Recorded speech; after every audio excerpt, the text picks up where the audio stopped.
사도 바울은 부활에 대해서 강조하는 대표적인 서신을 고린도 교회에 쓰게 됩니다. 그래서 고린도 전서 15장은 바울 서신 전체에 있어서 가장 아주 독보적인 부활과 관련된 장이다, 이렇게 할 수가 있습니다. 사도 바울은 이 부활장에 대해서 설명을 하면서 부활의 복음을 증거하는데 8절 말씀에 보니까 내게도 보이셨다, 이렇게 고백함으로써 바울은 목격자가 되었습니다. 부활의 목격자가 된 과정을 설명하는데 예수님께서는 3절 말씀에 성경대로 죽으셨다, 4절 말씀에 성경대로 살아나셨다, 그리고 첫 번째는 5절에 게바에게 보이셨고, 두 번째로는 12 제자에게 보이셨고, 세 번째로는 500여 형제에게 보이셨고, 그리고 네 번째로는 야고보에게 보이셨고, 그리고 그 후에 다섯 번째 모든 사도에게 보이셨고, 그리고 여섯 번째로 내게도 보이셨다라고 고백하고 있습니다. 그런데 여기에서 중요한 건 그거예요. 다른 사람이 부활을 목격한 것은 바울에게 중요하지 않습니다. 많은 사람들이 예수님이 부활했다라고 증거하고 다녔습니다. 그랬을 때 유대인 사회에서는 거짓말하고 있구나, 죽은 자가 어떻게 살아나냐, 만약에 죽은 자가 살아났다면 그가 기절해서 다시 깨어난 것일 거다, 아니면 시체를 어디로 훔쳐갔구나 하는 것을 주장했습니다. 바울이 생각했을 때 그것은 아주 합리적인 생각이에요. 어떻게 모든 사람이 보는 현장에서, 사형장에서 처형이 된 사람이, 그것도 피를 흘리고 옆구리에 창이 찔려서 물과 피를 다 쏟았고 죽음이 확인이 되었는데, 정부 당국으로부터 확인된 사망자가 사흘째가 되어서 살아났다는 것이 있을 수 있느냐? 이건 완전히 거짓말이다, 그렇게 생각하는 것이 합리적이고, 또 그렇게 주장하는 것이 옳다, 누구나 이야기할 거예요. 그렇기 때문에 제자들이 봤다는 둥, 어떤 무리가 봤다는 둥, 그것은 바울에게 다 거짓말, 그럼 받아들일 수 없다, 이렇게 생각하는 것이 바울의 입장이었어요. 다른 사람이 봤다는 것은 의미가 없다는 거야. 다른 사람이 만났다는 것은 의미가 없다는 거예요. 문제는 바울이 만났다는 것이 문제가 된 겁니다. 바울은 어디서 만났습니까? 사도행전 9장 말씀에 보니까 그가 다메섹에서 예수님을 만났습니다. 예수님을 믿는 사람들을 잡으러 다녔어요. 그런데 예수님께서 나타나셔서 왜 나를 핍박하느냐, 이렇게 말씀합니다. 예수님을 믿는 사람을 잡으러 다니고 감옥에 집어넣고 하는 일이 예수님을 핍박하는 일이 돼버린 거예요. 바울은 충격을 받았습니다. 바울이 만난 예수님은 유령이 아니었습니다. 예수님께서는 그 사도행전 9장 시점에는 이미 부활하셔서 40일 동안 이 땅에 계시다가 승천하셨고, 오순절 사건이 이미 이루어졌고, 그리고 교회가 한참 시간이 흘러가서 스데반의 핍박까지 진행된 상황이었어요. 그런데 그 예수님을 만났는데 오늘 바울이 그 예수님은 어떤 예수님이냐? 영으로 오신 예수님이 아니라 부활하신 예수님을 자기가 만났다는 거예요. 십자가에서 죽은 예수님이 아니라 십자가에 죽으셨다가 다시 부활하신 예수님, 승천하신 예수님이 아니라 십자가에서 죽으시고 부활하신, 그리고 승천하신 그 예수님을 만났다는 거예요. 계속 부활을 강조합니다. 바울은 그들만 봤느냐? 나도 보았다, 이렇게 고백하는 거예요. 그러니까 얼마나 충격을 받았는지 3일 동안 식염을 전폐하고 음식을 먹지를 못하고 심지어는 강력한 빛에 의해서 눈이 멀어가지고 실명한 상태에서 아무것도 보지 못한 상황에서 3일간 단식을 한 겁니다. 그는 정신적으로 큰 충격을 받았어요. 도대체 이거 어찌 되는 것인가? 저 이단자들을 내가 다 잡아가는 것이, 그것이 하나님을 섬기는 도리고 이렇게 하는 것이 옳은 것이고, 저런 이단자들을 다 없애야 되는데, 아니 도대체 내가 잡으러 다녔던 저자들이 옳고 내가 틀렸다는 이야기인가? 그러면 우리 조상 때부터 지금까지 우리가 믿었던 그 신앙은 무엇인가? 이게 말이 되는가 이게? 엄청난 충격을 받은 거죠. 그러면서 내가 잘못됐다는 것을 인정하는 것이 쉽지가 않은 거예요. 지금 마음 가운데. 그러니까 주님께서 만나 주셨을 때 그는 큰 충격을 받았어요. 도대체 누구십니까? 하니까 네가 핍박하는 예수다. 얼마나 놀랐겠습니까? 깜짝 놀랐죠. 그리고는 예수님에게 마음을 열기 시작했습니다. 아, 이게 잘못됐구나. 그리고는 인정하기 시작한 거예요. 인정하고 싶지 않았는데. 무엇을? 예수님이 이단의 괴수가 아니라 예수님이 하나님의 아들이요, 우리가 그토록 기다렸던 바로 메시아였구나.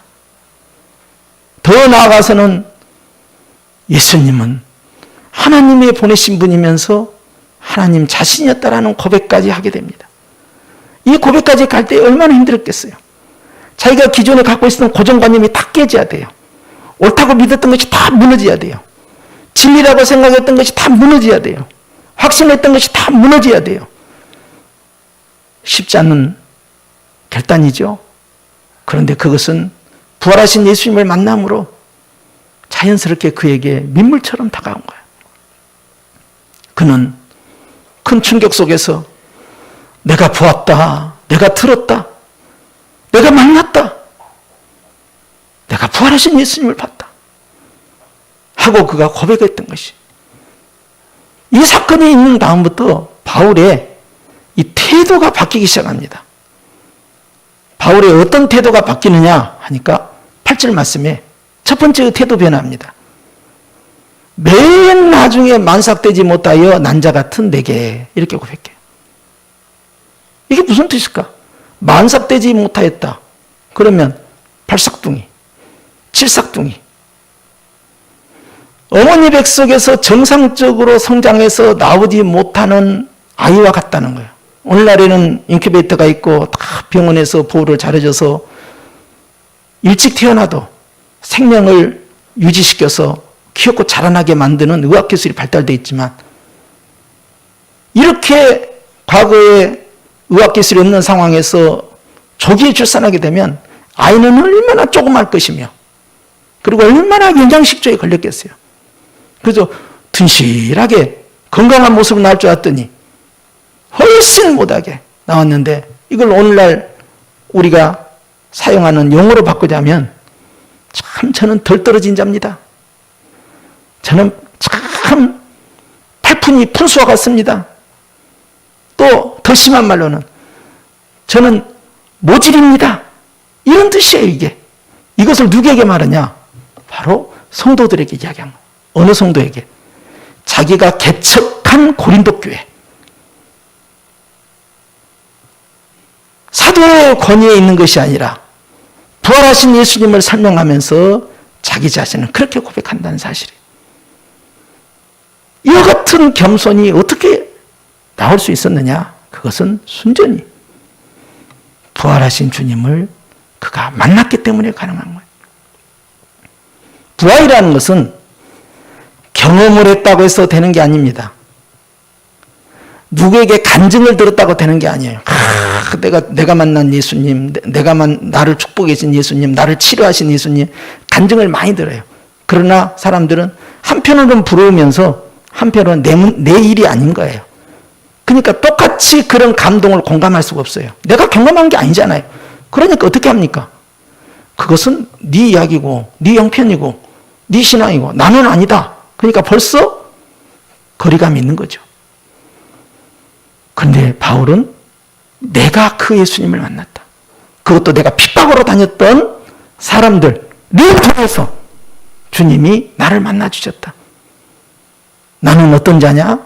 나는 7푼이 8푼이 같은 참 모질이 같은 별 볼 일 없는 그런 나 같은 자에게 그 귀하신 분이 부활하신 예수님이 나타나셨구나. 이렇게 고백을 하고 있는 거예요. 9절 말씀에 계속해서 고백합니다. 두 번째는 그는 고백하기를 시작. 나는 사도 중에 가장 작은 자다. 이렇게 고백합니다. 순서적으로 따지면은 예수님의 사도들 가운데에서 12사도의 반열에 들어가지 못하는 열외 사도입니다. 그러니까 사도는 사도인데 12사도 반열에는 못 들어가요. 12사도의 반열에 못 들어가는 사람이 몇 사람이 언급되어 있는데 그 중에 하나가 바울이고 그 중에 하나가 바나바로 되어 있어요. 왜냐하면 성경에 보면 바울과 바나바를 두 사도라고 이렇게 표현되어 있어요. 자, 이렇게 12사도 반열에 못 들어가는 사도인데 자기를 가리켜서 사도들 가운데서 가장 작은 자다는 거예요. 사도들은요, 그룹이 형성되어 있습니다.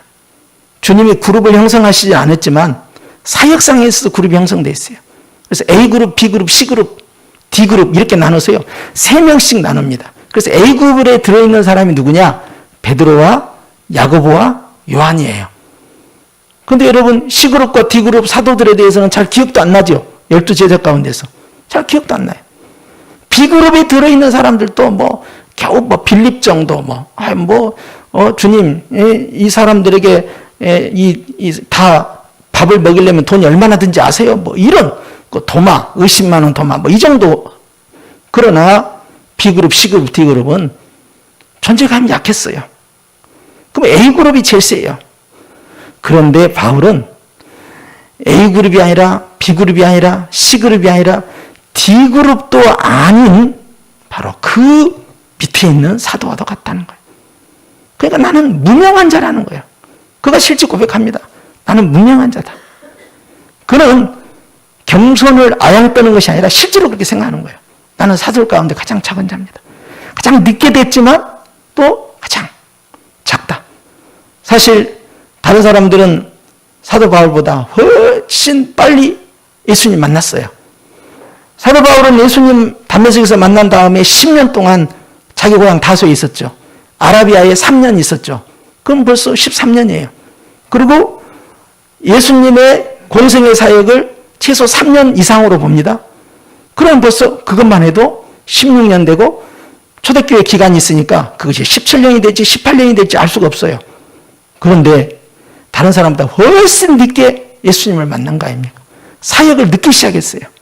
바나바에 의해서 컨택이 돼서. 이렇게 늦둥이로 시작했는데, 그런데 바울 속에는요, 내가 사도들 가운데 가장 작다라는 이 고백을 서슴없이 하고 있는데, 사실 우리가 알지만 사도 바울만한 인물이 없어요. 12사도를 다 모아도 그 12사도의 사역을 능가하면 능가하지 절대 떨어지지 않습니다. 아주 굉장히 강력한 사역을 했어요. 그래서 다른 사람들 10년 할 거 그냥 하나님께서 성령 역사하셔서 이 바울에게는 말이죠. 그냥 1년 만에 하게 한다든지 아주 강력한 성령의 개입이 있었던 거예요. 이게 대단한 인물이죠. 자, 이런 상황에서 사도 바울은 정말 자기 자신을 말합니다. 나는 정말로 사도들 가운데서 제일 작은 자입니다. 제일 말단에 있는 자입니다. 하는 거예요. 이것이 어떻게 해서 가능했느냐 하는 거예요. 바로 부활하신 예수님을 그가 담에색에서 만나면서 상황이 바뀌어버린 거예요. 하나님께서 그를 변화시킨 거예요. 놀라운 일 아닙니까? 세 번째는 누구입니까? 내용이 뭡니까? 보니까 나는 하나님의 교회를 박해하는 자였다. 그러므로 사도라 칭함을 감당치 못한다. 사도 중에서 제일 작은 것이 아니라 세 번째는 가서 나는 사도라고 부림받기에도 감당치 못하겠다. 왜? 난 하나님의 교회를 박해했다. 어떻게 박해했어요? 열심히 등심이라서 아주 보는 쪽쪽 다 잡으러 다녔어요. 그래서 예수쟁이들은 전부 다 감옥에 쳐넣도록. 심지어는 이스라엘 안에서 하는 것만 양이 차지 않으니까 바깥쪽으로까지 나간 거예요. 그래서 다마스커스로 가다가 그 다메섹의 도상에서 그 길에서 예수님을 만나버린 거예요. 그만큼 해외 원정까지 나갈 정도의 이 국제적인 사익을 확대를 하고 있을 정도로 핍박의 수위를 굉장히 높인 사람입니다. 이 사람은요, 태어날 때부터 로마 시민권이 있는 아주 특별한 사람이었어요. 이스라엘 백성들 가운데, 유대인 가운데에서 식민지 생활을 하면서 태어날 때부터 로마 시민권 갖고 있는 사람이 몇이나 되겠어요? 거의 없죠. 적어도 로마 시민권을 가지고 있으려면 굉장한 공로를 세운다든지 엄청난 부자가 돼야 돼요. 그런데 그 고향 다소에서 바울은 태어날 때부터 로마 시민권이 있었고, 이스라엘에서 누구나 인정하는 큰 랍비가 있어요. 그 가말리엘입니다. 사도행전에 나오는 가말리엘인데요. 이 가말리엘 문화에서 자기가 랍비의 정통 교육을 다 이수한 자예요. 최고의 학부를 나온 사람이에요. 그리고 종교적으로는 자기가 베냐민 지파에 소속되어 있으면서 태어나면서 8일 만에 할례를 받았고, 율법에는 한 가지도 흠이 없는 자라고 할 정도로 자기는 주님 앞에서 정통 유대인 못지않게 살아왔고요. 그리고 또 하나 그의 장점은 뭐냐? 그는 외국어를 잘했어요. 그래서 이름도 두 가지예요. 히브리 이름은 사울, 헬라 이름은 바울, 이름을 두 개를 사용했었고, 그리고 그는 외국어에 능통한 사람이었어요. 국제적 감각이 있는 사람이에요. 왜? 다소라는 디아스포라 사람, 즉 외국에 살고 있었기 때문에. 이렇게 아주 뛰어난 사람인데 자기를 가르쳐서 자기는 아무것도 아니라는 거예요. 그리고 오히려 교회를 핍박한 사람이기 때문에 자기는 사도라 부름을 받기 어렵다 할 만큼의 겸손해졌다는 거예요. 무엇이 그를 그렇게 겸손하게 만들었습니까? 그것은 바로 부활하신 예수님을 만났기 때문에 가능한 거예요. 이것이 그를 변화를 시킨 것입니다. 하나님께서는 바울을 통하여서요, 이제 어마어마한 계획을 세워나갑니다. 이 겸손한 바울, 낮아진 바울, 하나님 앞에 쓰임받은 이 바울은요, 주님이 이만큼 가라 그러면은 더 갑니다. 5리를 가자 하면 10리를 가버려요. 바울은 열심히 특심인 그 장기를 살려가지고 주님을 위해서 얼마나 일을 열심히 하는지 그가 고백하기를 내가 지금까지 한 일은 다 잊어버리겠다.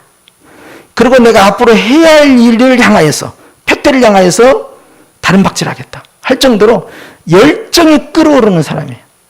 그렇기 때문에 그는 끊임없이 주님 앞에서 순종하며 어떻게 하면 주님께 더 충성할 것이냐, 목숨을 건 거죠. 어느 사도 못지않게 충성을 다하고 굉장히 효율적 사역을 하고요, 성령의 치밀한 인도함 속에서 정말 깜짝 놀랄 만한 기적을 보이고 많은 전도의 열매를 거두고, 그리고 결정판이 뭐냐? 성경을 남겼다는 사실입니다. 신약 성경에 있어서 엄청난 분량의 성경을 남김으로써 그것이 2000년 지금까지 우리에게 익혀지고 있고, 그걸 하나님의 말씀으로 우리가 아멘하며 주님께 영광 돌리는 도구로 쓰임받은 사람이 바로 바울이에요. 무엇이 그를 이렇게 만들었습니까? 교회의 최대의 적수, 교회를 핍박했던 그 사람이 왜 이렇게 바뀌었습니까? 부활하신 예수님을 만난 거예요. 그래서 그는 고백합니다. 10절 말씀에, 10절 시작. 그러나 내가 나 된 것은 하나님의 은혜로 된 것이니 라고 고백해요. 우리가 10절 말씀을 잘 압니다. 이걸로 인해서 찬송가 가사도 있고 그래요. 그런데 바울이 고백한 이거예요. 내가 나 된 것은, 내가 지금까지 이렇게까지 힘쓰고 애쓰고 헌신하고 충성하고 봉사한 것은 하나님의 은혜로 된 것입니다 그랬어요. 은혜는 뭡니까? 하나님 주신 선물이라고 우리가 생각하죠. 그런데 이 본문에서는요, 그런 은혜를 말씀한 게 아니에요. 이 구절만 딱 갖다가 쓰는 사람들은 바울의 마음을 모르고 있는 거예요. 바울이 강조하고 싶은 하나님의 은혜는 뭐냐? 나를 위해 죽으셨다가 3일 만에 부활하신 예수님의 은혜를 말하는 거예요. 내가 다메섹에서 만난 부활하신 그 예수님의 그 은혜로 된 겁니다. 부활의 영광을 찬양하고 있어요. 왜? 15장 전체가 부활에 관한 이야기예요. 그래서 부활의 그 은혜로 말미암아 내가 여기까지 왔습니다. 내게 주신 그의 은혜, 그건 뭐예요? 바로 부활의 은혜예요. 나를 살리신 부활의 은혜, 나로 하여금 새롭게 시작하도록 하신 부활의 은혜. 예수님의 부활은 그의 삶을 송두리째 변화시켜서 다시 출발하도록 만들었어요. 그 부활의 은혜가 헛되지 아니하여 자기에게 적용됐어요. 딴 사람이 간증하면 그냥 그러는갑다고 지나가요. 다른 사람의 일은 그저 그러는갑다 그래요. 그러나 나의 일이 된 거예요. 내가 주님을 만났다니까. 내가 주님을 목격했다니까. 내가 주님을 만나서 주님의 그 말씀을 내가 들었다니까. 증인이 된 거죠. 그리고 그는 고백합니다. 내가 모든 사도보다 더 많이 수고했다. 이것은 자기를 자랑하는 것이 아니라 그가 진실로 고백하는 거예요.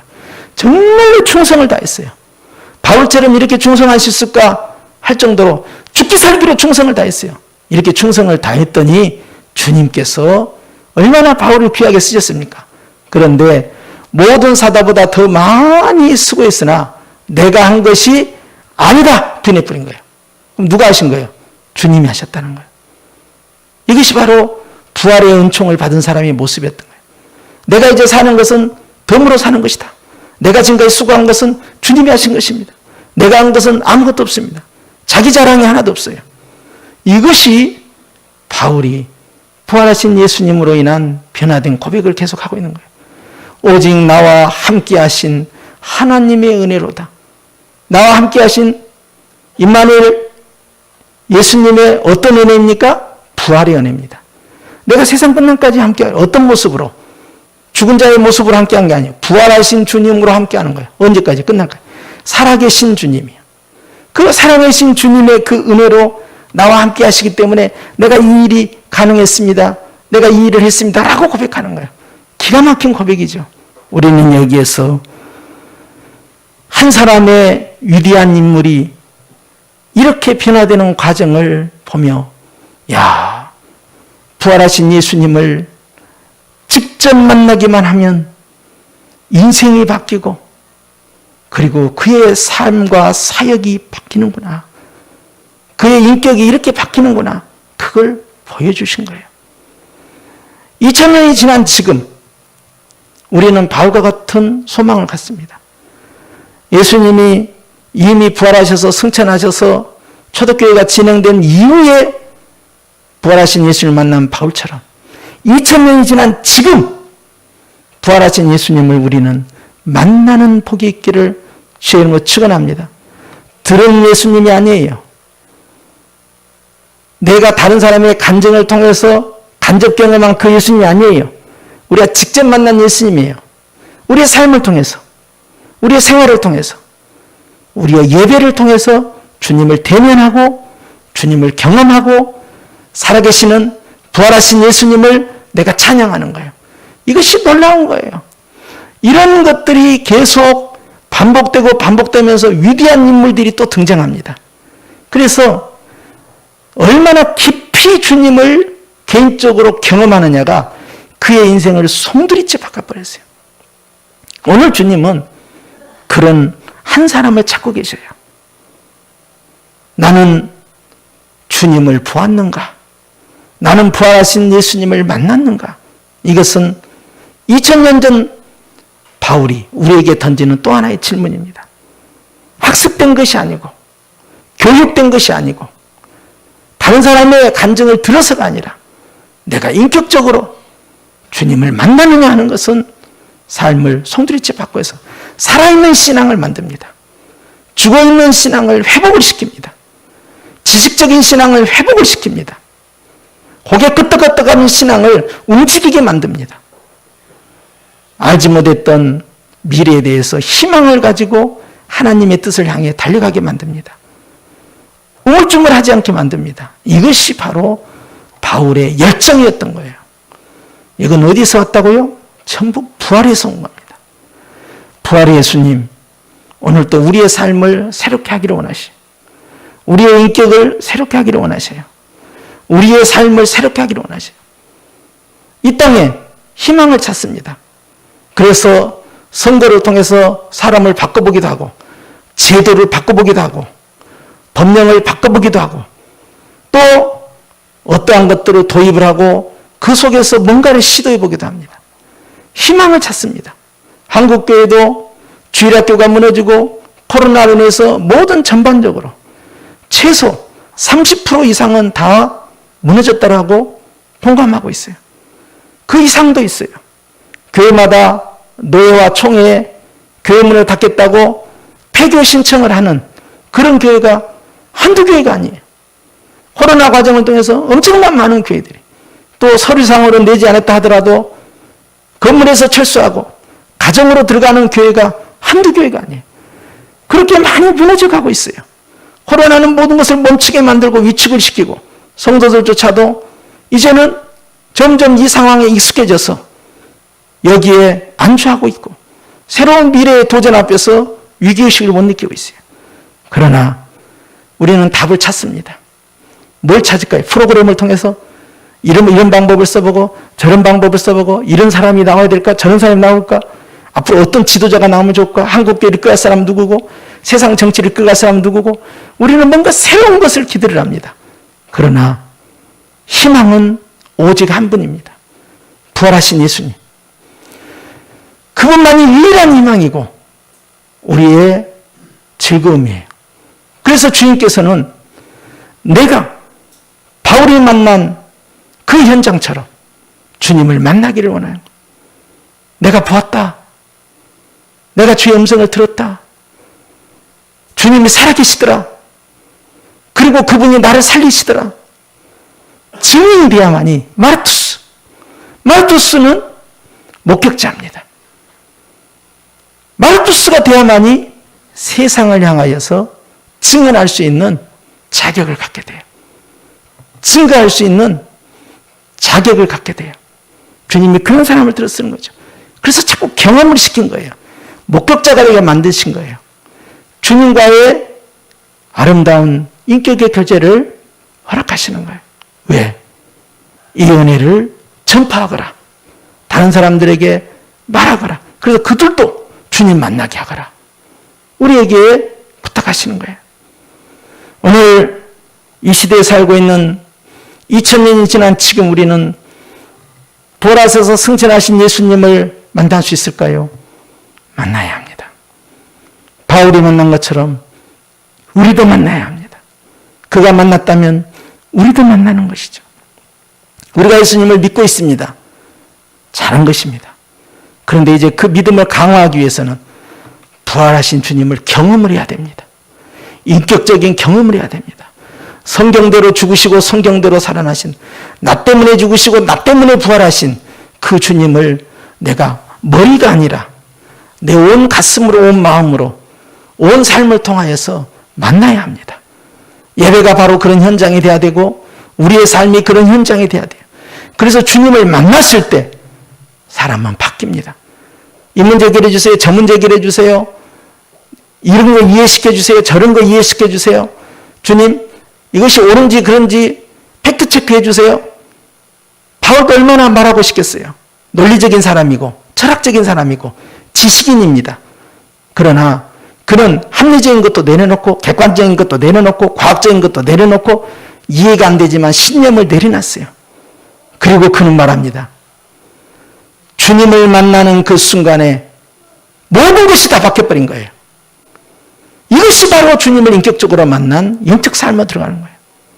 이때 모든 것이 무덤에서 깨어나신 주님과 같이 우리가 갇혀있는 것으로부터 벗어나게 되고 묶인 것으로부터 벗어나게 되고 포로되었던 것에서 새롭게 뭔가를 시작하는 거예요. 프로그램이 아닙니다.